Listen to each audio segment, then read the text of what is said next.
So I think it's 1:45. It is.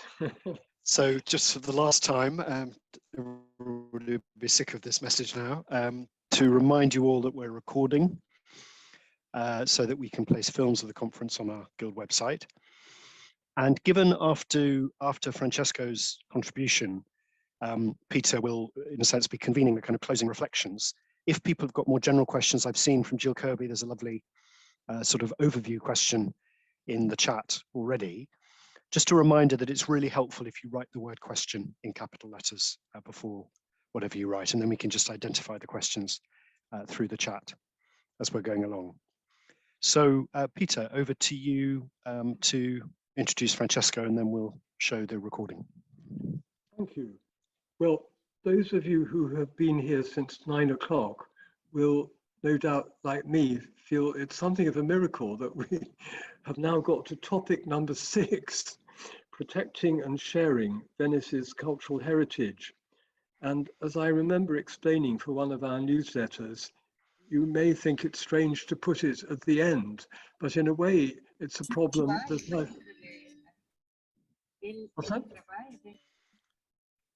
It's okay. That's Francesco joining us from the journey that he's had to take. He's waving I see. at us now. Wonderful. So as long as he can do, he's going to be in connection while the recording is being shown. But he had to be traveling at this time, which is why. Yeah. So sorry about that. I think this way we can do.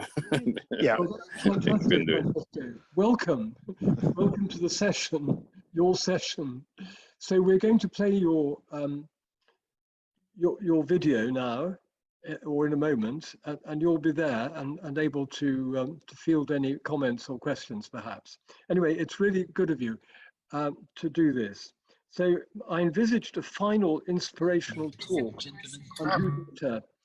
by Francesco Bandarin, former director of the UNESCO World Heritage Office, and we've occasionally met each other in other World Heritage sites, but never in Venice until very recently, when we were able to meet in my favorite bar, which is L'Archivio, opposite the Friary Church, which Emma Staniel introduced me to. So here we go with the video. Good morning and good afternoon to all of you. I would like, first of all, to thank the Ruskin Guild of St. George for inviting me to this very important conference. I had the chance to meet Peter Burman in Venice last month. We had a very pleasant discussion on the goals of this conference, which are essentially to contribute to raising international attention to the complex challenges of the safeguarding of Venice. And I think the conference was so rich, interesting, and diverse that it fully achieved its goals. I can only say to you, dear friends of the Guild of St. George, thank you very much for this initiative, and please, more of this. This is a guild founded by Ruskin. Let me start with a short quotation of the master. At the very beginning of the first volume, his very important Stones of Venice, his major masterpiece, he compares 3 maritime civilizations: ancient Tyre, Venice, and of course Britain. And referring to Venice, he writes the following phrase: her successor, meaning the successor of Tyre, Venice, like her, like Tyre, in perfection of beauty, although less in endurance of dominion, because Venice lasted less than Tyre in terms of time, is still left for our beholding in the final period of her decline. A ghost upon the sands of the sea, so weak, so quiet, so bereft of all but her loveliness, that we might well doubt, as we watched her faint reflection in the mirage of the lagoon, which was the city and which the shadow. And he goes on like this. I would endeavor to trace the lines of this image before it be forever lost, and to record, as far as I may, the warning, which seems to me to be uttered by every one of the fast gaining waves that beat like passing bells against the stones of Venice. What a beautiful incipit of these fantastic 3 volumes of The Stones of Venice. But Ruskin saw Venice in the middle of the 19th century, came here 1845 the first time. And of course, all his life he came to Venice. But he saw Venice at the highest moment of its decadence, after centuries of neglect and after the collapse, complete collapse of its ruling class and its economy and everything. So we can understand that statement as an expression of the romantic side of Ruskin, the contemplation of ruins. But he is also today remembered, especially by those in the heritage protection profession, for having been a key founder of the conservation movement, and even jointly with Morris, of the internationalization of heritage conservation. So we owe Ruskin a lot in terms of his inspiration for heritage conservation, but also for his vision on Venice. Anyway, in spite of that poetic contemplation, Venice did not become a ruin. And it has, in fact, indeed survived. But we must say, and we know, that Venice had always a very difficult relationship with modernity. It's a meeting between Venice and modernity that is probably at the root of many of our contemporary problems. It's a relationship that is still largely unresolved, and maybe it cannot be resolved, as it was stated earlier so eloquently by Professor Rossettis. In the 19th century already, this impact was visible. When the French came and when the Austrians came, they saw this city and they say, how can this city function like this? So they started, filling canals and building new bridges and changing the urban fabric. The urban fabric of Venice was largely readapted during these 2 occupations in the 19th century. But the real changes came with the industrialization, the end of the 19th century and the 20th century. First of all, Venice was expanded for the first time in its long history. Areas were added on both sides. St. Helena, for instance, or Saccafisola, or the harbor itself, or and the stations and the terminals. All this didn't exist before. You look at the map by De Barbary, you don't see them. You see a very different shape. So that changed a bit the structure of the city, connected to the mainland and so on. So Venice, became a city integrated in the modern development. And then we had, Marghera in the 20s, after World War I, but most of it after World War II. Marghera brought with its development a major change in the scene of Venice, the alteration, complete alteration of its ecosystem and the lagoon, because the development of Marghera as an industrial harbor, as a major industrial harbor, probably one of the largest in the country and even in the Mediterranean, required the alteration of the lagoon areas, the filling of many large areas, building, the dredging of canals, the building of harbor, and many industrial facilities. And of course, many areas of the lagoon had to be filled. You remember the first, second, and third industrial zone. Fortunately, the third was never built, but these areas now they're partially renaturalized, but they still host very highly polluting industrial uses, and as was shown by Professor Settis, also attract bizarre initiatives like the skyscrapers, or even the ones that I heard recently, the idea of creating a fusion reactor there. Please, God save us from these, crazy ideas. The alteration of the lagoon comes at that period, World War II mostly, after World War II, the dredging of major industrial canal that so much damage have inflicted to the natural environment of the lagoon.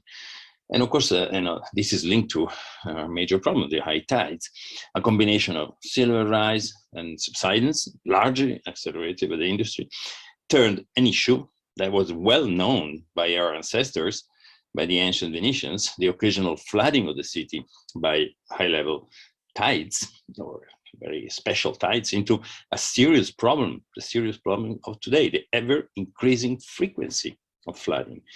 That is threatening the very survival of the city due to the accelerated erosion of the buildings, the foundations, and of course, the destruction of the natural environment, and of course, the problem of livability that it poses, as every Venetian knows.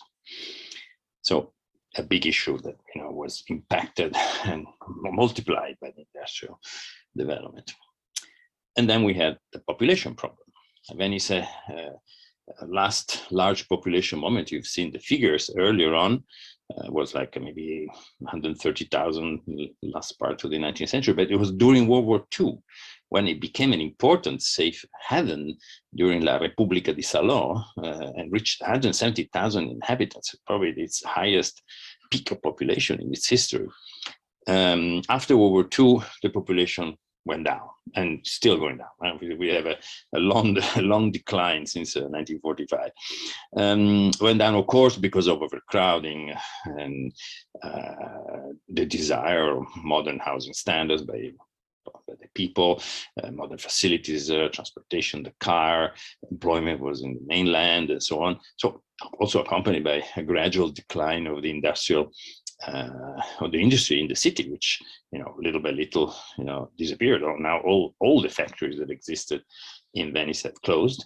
The decline of the service industry, all the large service employers have moved out, and then parallel, the growing pressure of tourism, which has created a pressure on housing stock, and all this created a population crisis that we know today, which is very, very, very strong, but only partially compensated by a number of temporary residents, like students and others that normally are not counted, but they are in the city.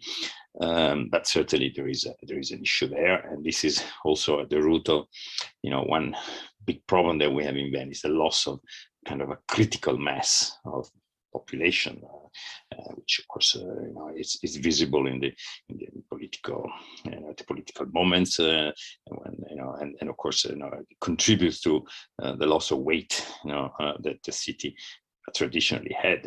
Venice was always a capital city. Now it is not really master of its destiny.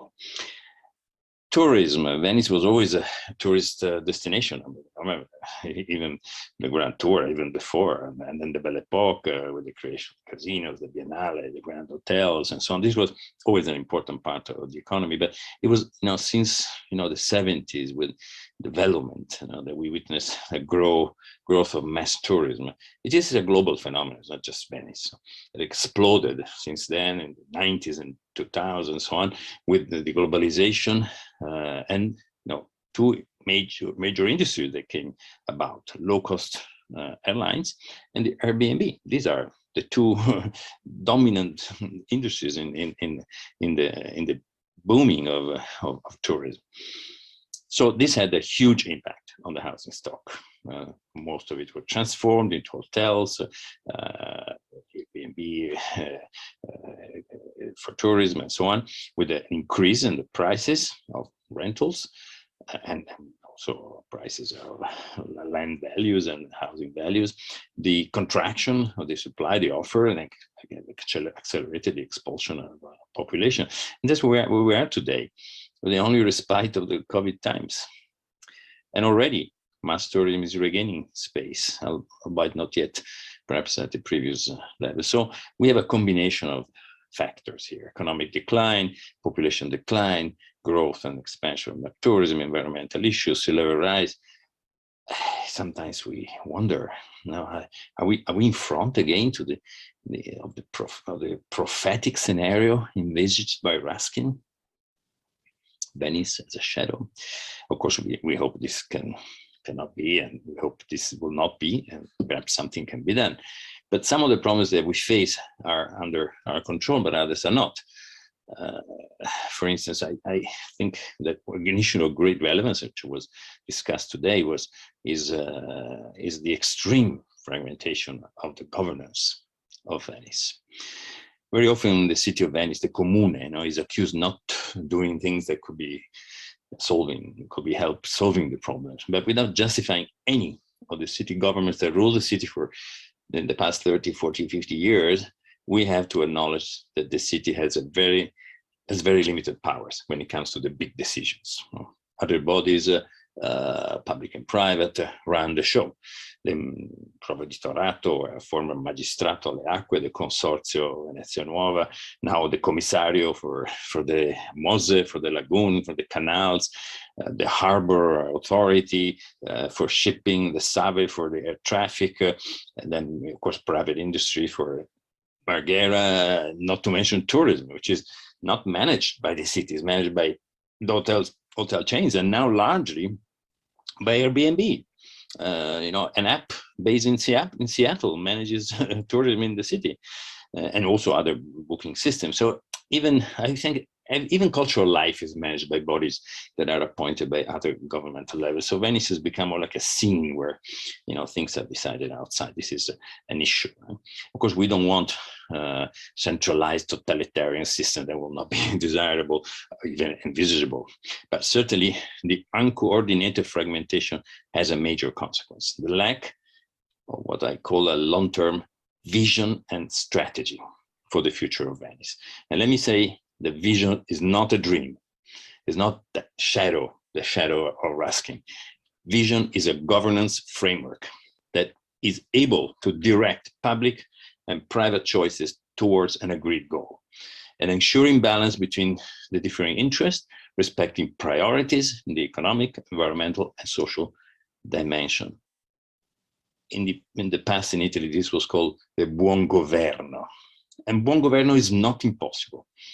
And in fact, it was the very secret of the millenary success and resilience of Venice, even in its decadence and even in its final act. That was, as you remember, a conscious decision of the supreme government body of the city.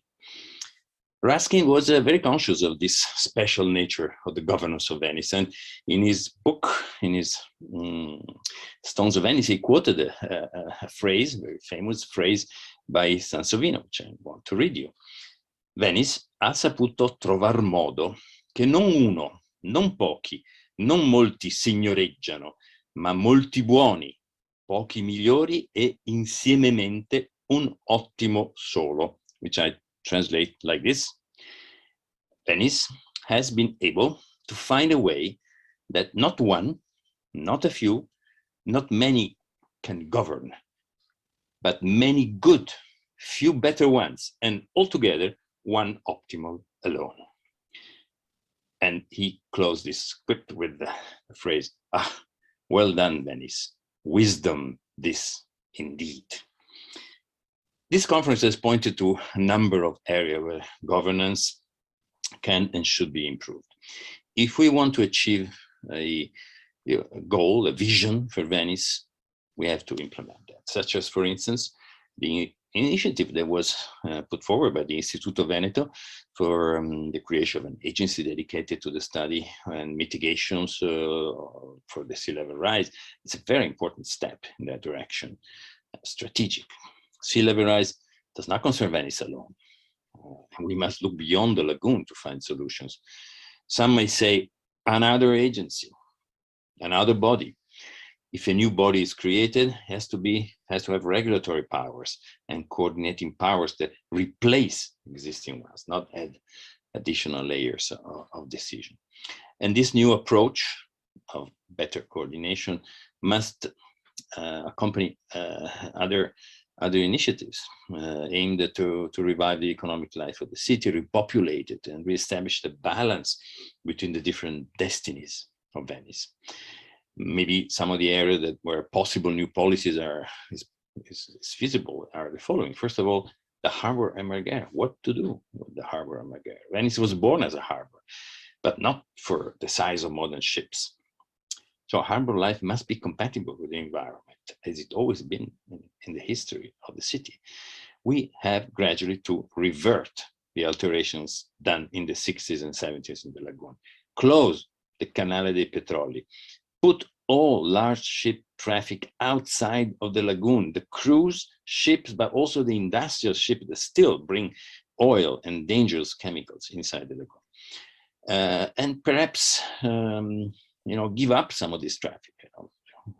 I know that reconverting Marghera into a different, maybe a smaller industrial complex, maybe not necessarily poorer. There are small industrial complexes that are very rich because they are intense, high tech.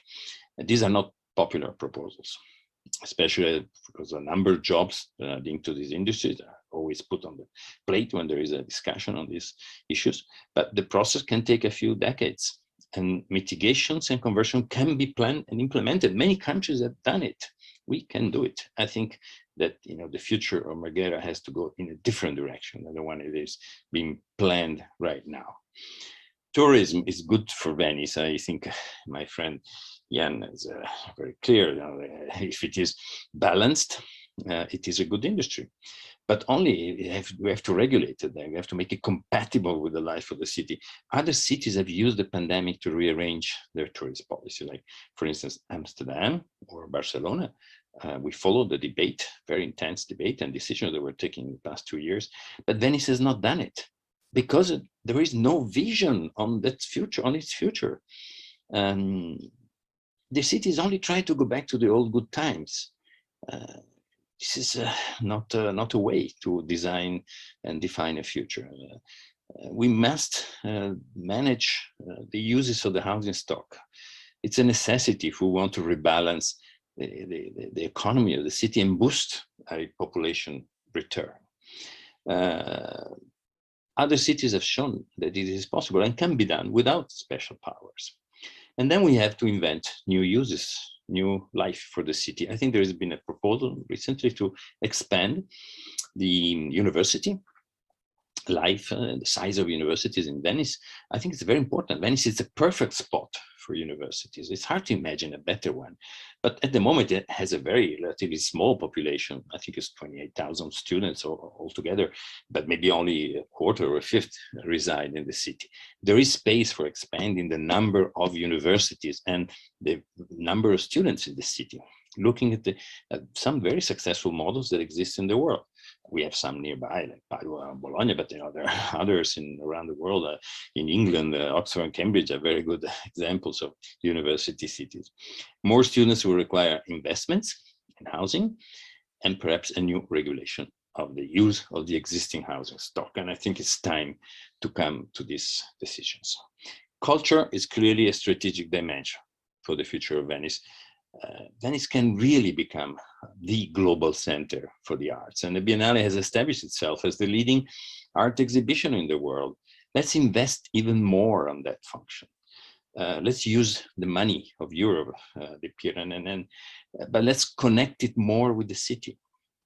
And the same is true for other cultural institutions like the Cini or the galleries and museum. We have to create a system that is powerful and able to turn the city into the global center for the arts. But all this requires a governance system that is aware of the need to put the public interest and the interest of conservation of this unique environment before other priorities. And because the governance system is necessary, because the market has already shown how it intends to use the city. We have it today. And if we allow this to continue, we will not have Venice in the future.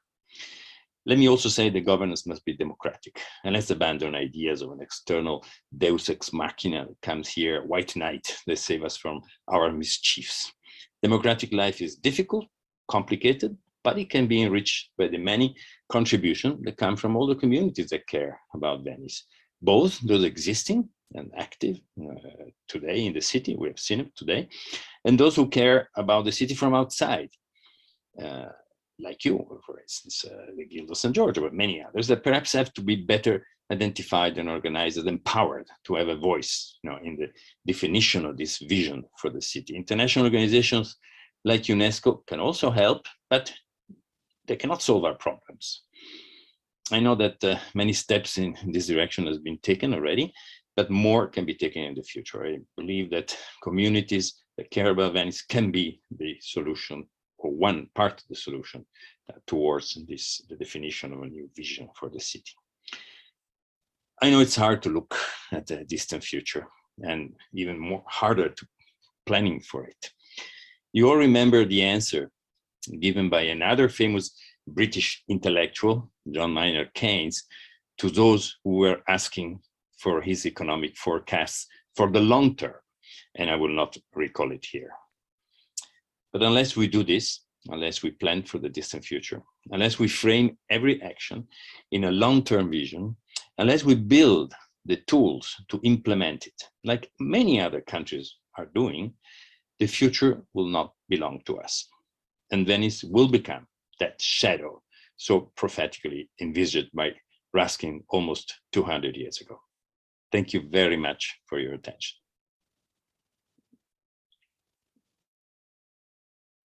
Bravo. Thank you, Francesco, very much indeed. Can you hear us? Yes, I can. I am, great. in Versailles at the moment, but no, I just arrived. I can hear her, yes. How exciting to be in Versailles. Well, I can show you. I can show you Versailles. Look. Yes, you certainly are.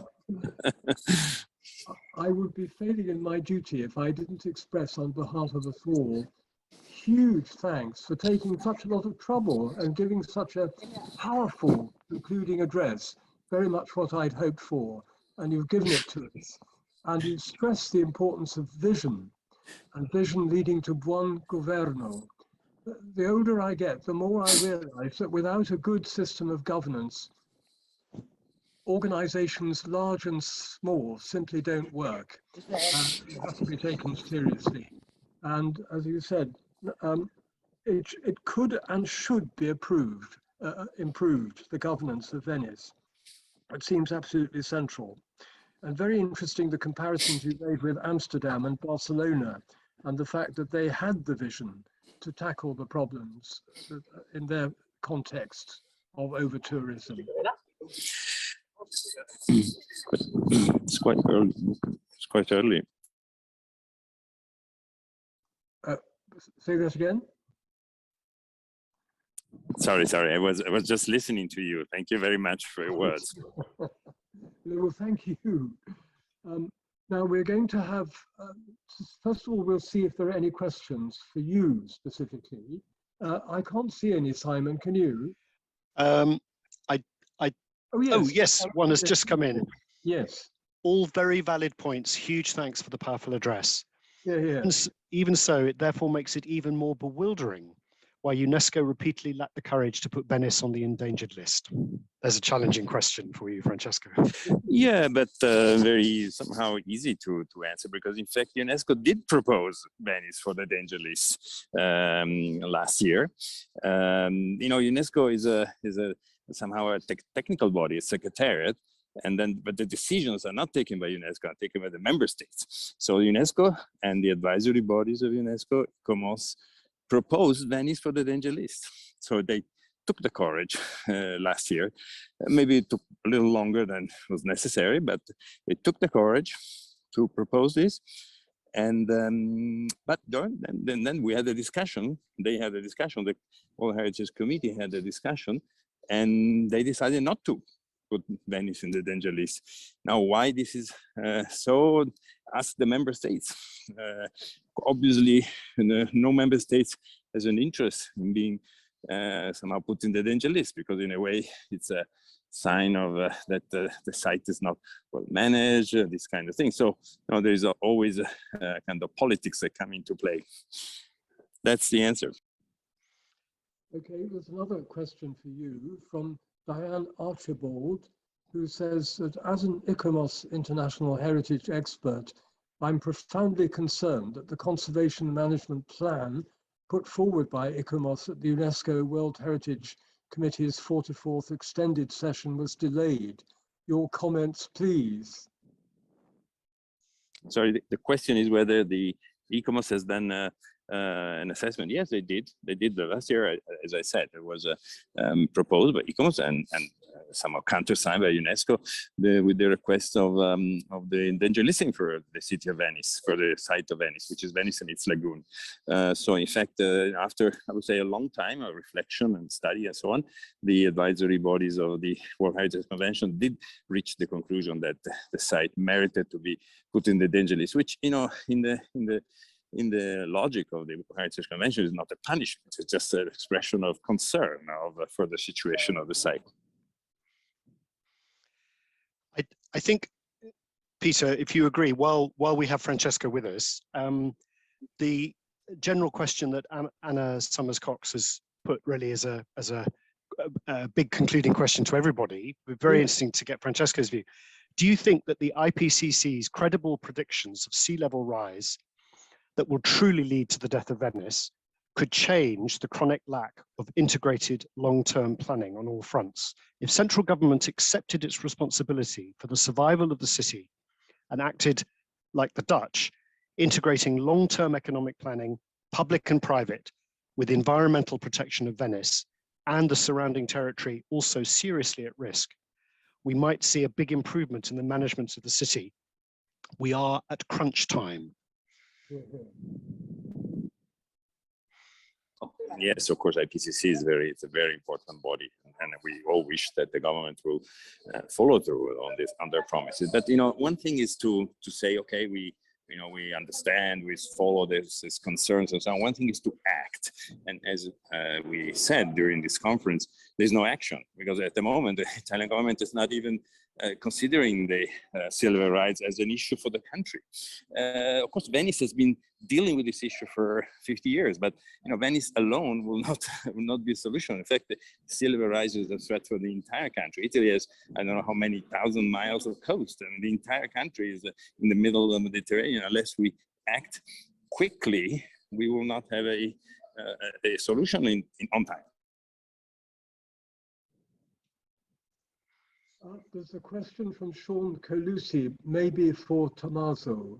Are you still there, Tommaso? No. He's not currently in the speaker right. room. No. Yeah. Well, it was about the noise, the diesel fueled launches. Boats. Are they being phased out in preference to silent electrical ones?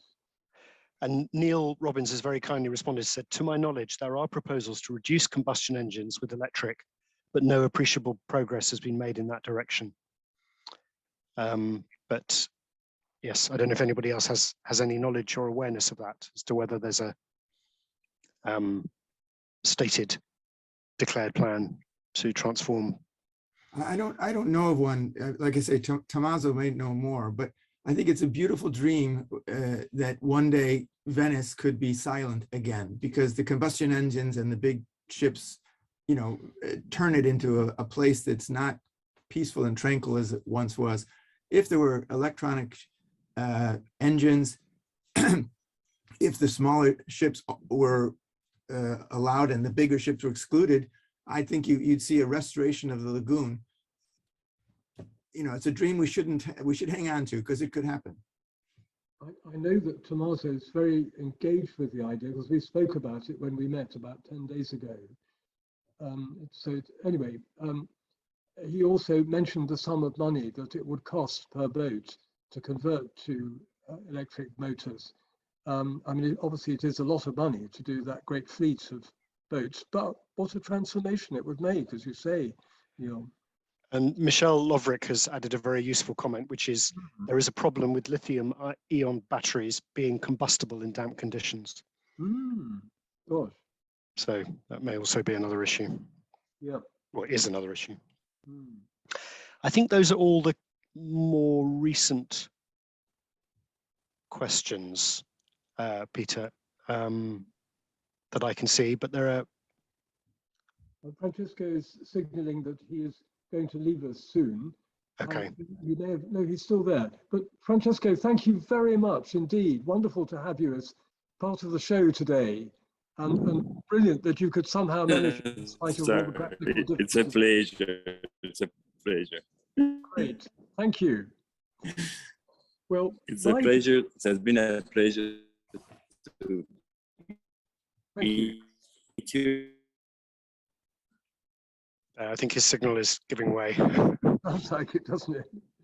Happens to the best of us. Well, may I do a little bit of summing up? Though I am not wishing to inhibit what anybody else might say, but it's the end of a long day. And I'd just like to remind everybody that we had a very simple aim today, which is that we should all be better informed about the problems and challenges and opportunities for Venice.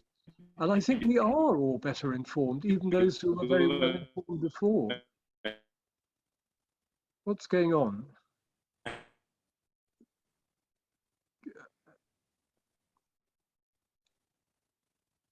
I can't hear you, Simon. You're... Sorry, I think Francesco has got a very weak signal and was trying to speak, but I think he's now given up. I can't see him in the system, so I suggest you carry on. Right, okay. It was just rather disturbing having this ground bass going on as well. So our aim was that we should all be better informed. Number one, as a guild, we are not in the business of telling other people what they should do. We're perhaps more in the business, in a Ruskinian spirit, of, if you like, being with people, accompanying them, supporting them, perhaps collaborating with them. And I think there's considerable scope for that in the relationship between the Guild and Venice. And no doubt we shall be discussing the outcomes of this conference at our board meeting in April, which is, of course, well, it's in about 3 weeks' time, 2 or 3 weeks' time. So we will be discussing it. We want to stay with Venice. We want to be here for Venice, if you like, to use that wonderful title. So that's what I propose, is that we should be open to the kind of suggestions that have been made today. I've been taking notes constantly, and we will have the recording. So there's a sense in which we need to digest the content of the conference, particularly the things that came out that we didn't necessarily anticipate or know would come out. I think we want to stay in touch, if you're willing, with those of you who have spoken, and see what more we can do together, keep the friendships going. I've been delighted that some people in Venice have met today on this Zoom who didn't know each other before, and who can pursue those friendships readily, more readily, but we'll all work hard at it, I'm sure. So be informed, support, collaborate. Those are my 3 key words for moving forwards.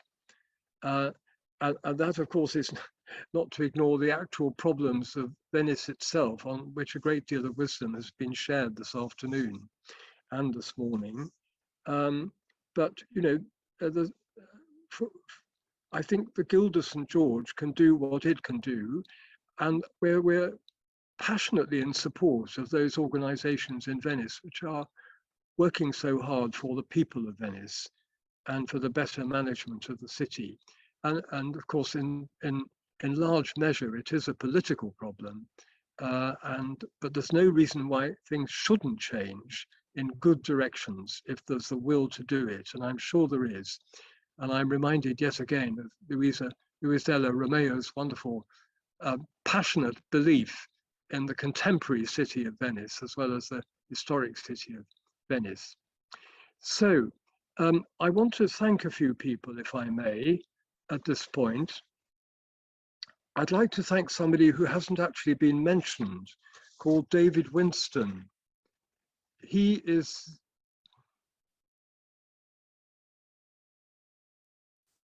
the artist who of the painting that we've used for the 4 readings and for the conference as our sort of, that's it, isn't it wonderful?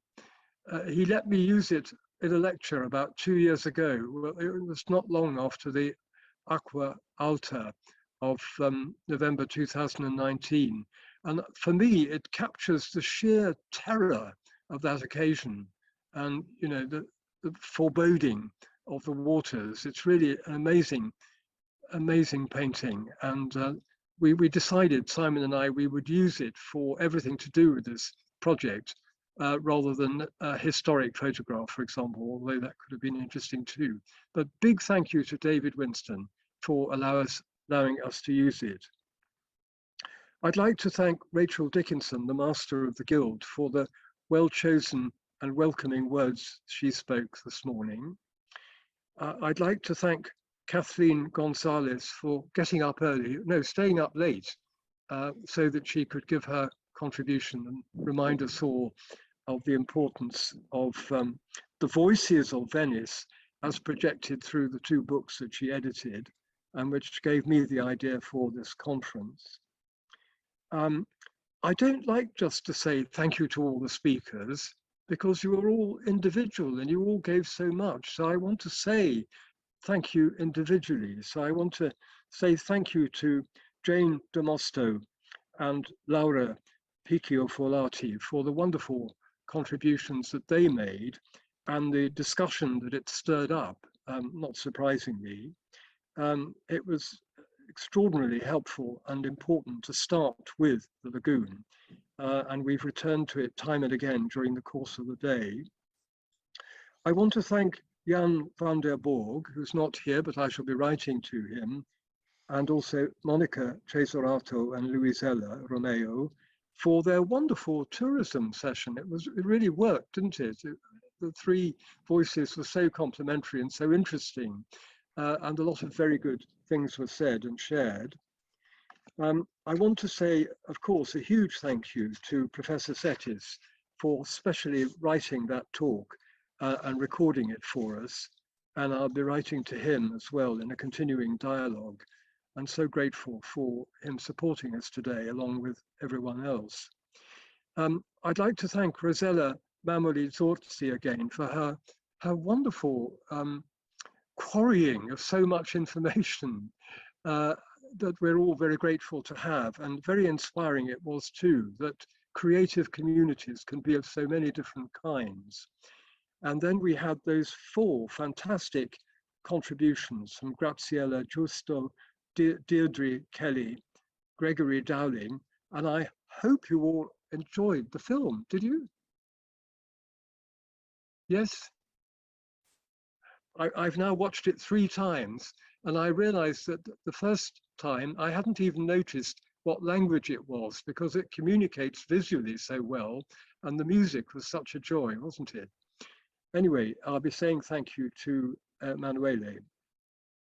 I'd like to say thank you to Neil, who's been with us throughout the day and contributed a great deal. I don't know whether you've learned anything, Neil, probably not, because you've covered so many aspects of Venice in your book, but how do you feel about the day? It was very useful, and it's so nice to see people talking it from so many different corners of the globe. It's yes, it's unusual. Indeed, indeed. Well, thank you so much for being part of it. And Tommaso Cacciari, we think has left us by now, but I really had such a lovely conversation with him in Venice, and I got the same strong spirit from what he said this afternoon, and a few very strong ideas like bringing people back to live in the center of Venice, real people as it were, is just so important. And you know, his background is so interesting, isn't it, being the nephew of a former mayor and a father who was also a very prominent academic. So anyway, it was very good to have him indeed, and I shall be keeping in touch with him. And then thank you finally to Francesco Bandarin, who's just left us. I'd like to say thank you to Anna Summers-Cox, whom we didn't know was coming until yesterday, but wonderful that you did, Anna, and had so much to contribute. Thank you very much indeed. I'd like to thank my fellow directors of the Guild of St. George for having the confidence in me sufficient to say, get on with planning the conference and the readings. And in the readings, I was tremendously supported by Clive Wilmer, who is an old friend, and we enjoyed working together in the way that we did. I want to thank again Emma Cedeno for being such a support. I want to thank Michelle Lovrick for introducing me to Deirdre, and you know, this is how it goes as we all introduce our friends to our other friends and build up the Sangha or community of those who are concerned. I'd like to thank my husband. Yes, isn't it extraordinary that I have a husband? I never imagined that I would, but Ross is my husband, and he supports everything that I do, and I try to do the same for him, but he is also a companion at the Guild of St. George, and he takes it very seriously, and he gives a lot of his time and talents to the Guild. And finally, I would like to thank Simon. It is no exaggeration to say that there could have been no conference without all the readings, without Simon's willing positivity to work with me in the way that he has, and also to have involved Marcus, who I hope is able to hear these words too. And I felt such confidence in them as a team. We've had 2 rehearsals this week to make sure that we could manage this kind of Zoom. And I think we've learned a lot from it, haven't we? And found that we could do it, and so we can always do it again. But it was really wonderful, Simon. I remember a key meeting we had when we decided that we had to put dates in the diary and jolly well stick to them. And that really made us able to get the goodwill of our colleagues and to get the thing moving. So big thank you to all of you, all of us, perhaps I could say. And I hope that the, what do Buddhists say? The wheel that we've set turning, the wheel of the Dharma, the wheel of goodwill, of good conversation, of commitment, of support for Venice will go on turning from now, always. Thank you. Thank you, Peter. Peter has beautifully summed up and thanked our contributors today, our vibrant voices from Venice. As we close, I also want to say a few thank yous, and there may be a little bit of overlap with what Peter has already covered. But I want to say to Marcus Sarko, who has provided our technical support, to Simon Seligman, who has been deeply involved in organizing and promoting this day, and has been, as you've seen, overseeing the smooth flow of our meeting. And of course, to Peter Burman. Today's stimulating, thought-provoking, hope-filled conference was proposed and planned by Peter. And as you've heard more than one speaker mention, he and his husband Ross even traveled to Venice last month to meet with the speakers ahead of today, building a sense of friendships, cultivating a sense of community. And I think that has been so evident today. That thoughtful, personal approach to connect with others in order to make an active, positive change for the better is an embodiment of companionship as envisaged by John Ruskin. Indeed, it seems to me that it also embodies the key themes that Peter distilled from today: to be informed, support, and collaborate. As Peter has mentioned, he, his husband Ross, others active behind the scenes, including MS Degno, who we had hoped would be able to speak today, many of the voices you have heard, and voices in the 4 reading sessions that led into today's activities, are companions or members of Ruskin's Guild of St. George. The Guild of St. George is its companions. And as companions, we take inspiration from the ideas of John Ruskin, a 19th century writer and activist who argued for basic human rights of food, lodging, housing, but also beauty, creativity, and education as human rights. And we try to use that inspiration for good in our time. As I mentioned in my opening remarks, many of Ruskin's key ideas were shaped by Venice, and Venice inspired his decision to establish the Guild. We are deeply connected. To the layers of thanks already offered, I'd like to add one more. Our thanks to everyone who has joined us today. Your support is very much appreciated. All of us on this Zoom, whether speaking or not, have given generously of our time to make this day such a success. And the Guild has also offered this as a free event as part of our educational aims. So please visit our website if you would like to learn more about the Guild, if you'd like to watch the recordings of the 4 evenings of readings that preceded this event, or indeed in due course to watch today all over again. If you'd like to learn more about becoming a companion or contributing in other ways to the Guild, please visit the website. And if neither Peter nor Simon have anything they would like to add, and I'm quickly looking, then I will draw our day to a close and wish you all wealth as Ruskin defined it when he wrote, "There is no wealth but life. Life, including all its powers of love, of joy, and of admiration." This has been a day of wealth. Thank you.